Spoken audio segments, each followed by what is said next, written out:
주민들이 비염 때문에 고생을 많이 하잖아요. 사실은 비염에도 알레르기 비염이 제일 많죠. 요새는 특히 미세먼지라든가 황사라든가 꽃가루 이런 것들 때문에 알레르기 비염이 제일 많은데, 이것은 이제 환경적인 문제가 크고 음식 문화, 요새는 거의 음식을 냉동 음식을 먹다 보니까 비염의 요인이 될 수가 있고, 알레르기 비염 환자가 엄청 늘었어요. 알레르기 비염은 면역 질환입니다. 인체에서 어떤 병을 이길 수 있는 힘이 약화되면 걸리게 됐는데, 코의 점막의 침범함으로 인해서 염증을 일으키는 거죠. 미세먼지가 독성이 강하면서도 코의 점막을 손상시키고, 그로 인해서 막 콧물 나고 재채나고 코막히고, 요새는 코의 순환 시대가 아닐까 그런 생각이 듭니다. 우리가 일상생활에서는 어떤 치료를 해야 할까요? 사실은 그런데 노출이 안 되는 게 제일 중요하죠. 예를 들자면 미세먼지라든가 황사라든가 꽃가루에 노출이 안 되는 게 제일 중요하죠. 그러나 사실은 거의 불가능하잖아요. 만일 노출될 경우는 마스크 아무거나 쓰는 것이 아니라 약국이든 병원 가서 먼저 차단할 수 있는 그런 마스크. 두 번째는 비염 환자들은 온도에 민감합니다. 너무 차다든가 춥다든가 이런 데 민감하기 때문에 항상 많이 좀 입어야 되고, 그리고 음식에 있어서도 냉동 음식 엄청 안 좋습니다. 요새는 그러니까 자꾸 면역이 약해지는 거예요.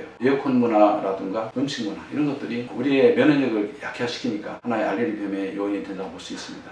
이럴 때 알레르기 비염 걸린 것 같아. 알레르기 비염의 증상은 세 가지가 있습니다. 첫째는 맑은 콧물이 졸려 나오죠. 두루마리 화장한 뒤로 하루에 다 쓴 사람도 있어요. 환자분들 그래 표현을 수도꼭지를 틀어놓은 것 같다. 콧물 때문에요? 그렇죠. 또 자취가 계속 나와요. 연극부. 어떤 사람은 자취가 너무 하니까 자취를 인해서 그냥 깔아줘 버려요. 코 막힘이 심해요. 그럼 이제 알레르기 비염 3대 증상이 오르는데, 4대 증상을 넣자면은 코나 눈의 간지럼입니다. 코가 간질간질하고 눈이 간지르고 충혈되고 눈물이 나고, 또 심지어는 귀 안에도 간지럽고, 이런 것들이 알레르기 비염의 증상을 볼 수 있습니다. 감기랑 좀 증상이 비슷한 것 같아서 약간 혼동될 것 같아요. 사실은 많은 사람들이 알레르기 비염이 왔음에도 불구하고 감기약만 일시로 치료하다가 만성화돼가지고서 상당히 병을 악화시킬 수 있어요. 근데 감기랑은 명확히 구별되는 게 몇 가지 있습니다. 첫째는 감기는 주로 열을 동반한다든가 기침을 일으키거든요. 그런데 알레르기 비염은 절대 열이 안 나요. 기침이 전혀 없어요. 두 번째는 감기는 코가 맑고 나오다 나중에 색깔이 누렇게 변하기도 하는데, 알레르기 비염은 처음부터 끝까지 맑은 콧물이 쫄쫄쫄 나와요. 감기는 몸살 난다 느낌 오잖아요. 이런 것들이 알레르기 비염과 감기의 구별점입니다.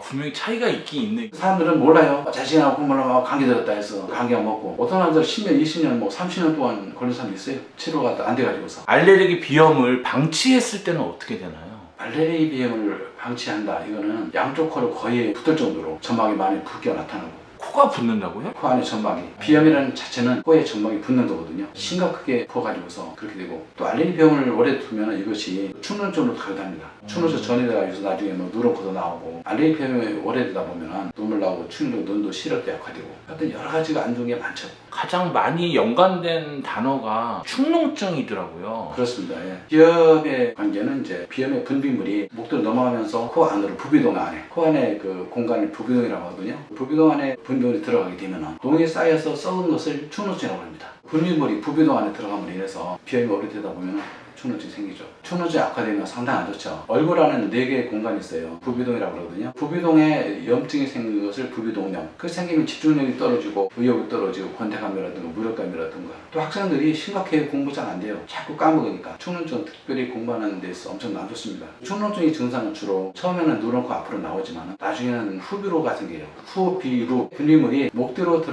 넘어가는 현상을 후비루라고 합니다. 후비로가 생겨요. 부비동 안에 고름이 생김으로 인해서 옆에 지나다 보면 와 악취가 나는 거예요. 와 악취가 나는 거예요. 와 악취가 나는 거예요. 옆에 사람한테. 냄새가 고약하죠. 코 안에 부비동 썩은 냄새가 내 몸에서. 그렇지, 코에서 나타나는 거죠. 악취가 남으로 인해서 축농증 부비동 오래되다 보면은 코 안에 폴립이 생겨요. 폴립을 무록이라고 그래요. 이런 게 생기면은 냄새를 못 맡게 되고, 축농증을 방치했을 경우는 여러 가지가 안 좋죠. 알레르기 비염을 방치하면 축농증이 생기고 내 몸에서 악취가 나고 냄새도 못 맡고. 심각하죠. 예. 알레르기 비염이나 축농증 이런 거 별로 대수롭지 않게 생각하잖아요. 그게 뭐 당장 죽을 병은 아니고, 그러니까 사람들이 자기 병이 익숙한 거예요 그냥. 그래서 이제 진료하러 와서도 코가 많이 부어있고 코 막히냐 물어보면은 말씀하니까 코가 막히네 이런 사람이 많아요. 자기 못 느끼다가. 코가 지나치게 막힌 사람이 입을 항상 벌려요. 입을 벌리는 이유는 코로 숨을 다 못 쉬어요. 코로 숨을 못 쉬니까 산소를 흡입하기 위해서 입을 벌리고 있어요. 이런 사람들이 코에 점막이 부어가지고서 축농증이나 비염이 있는 사람들이 그렇습니다.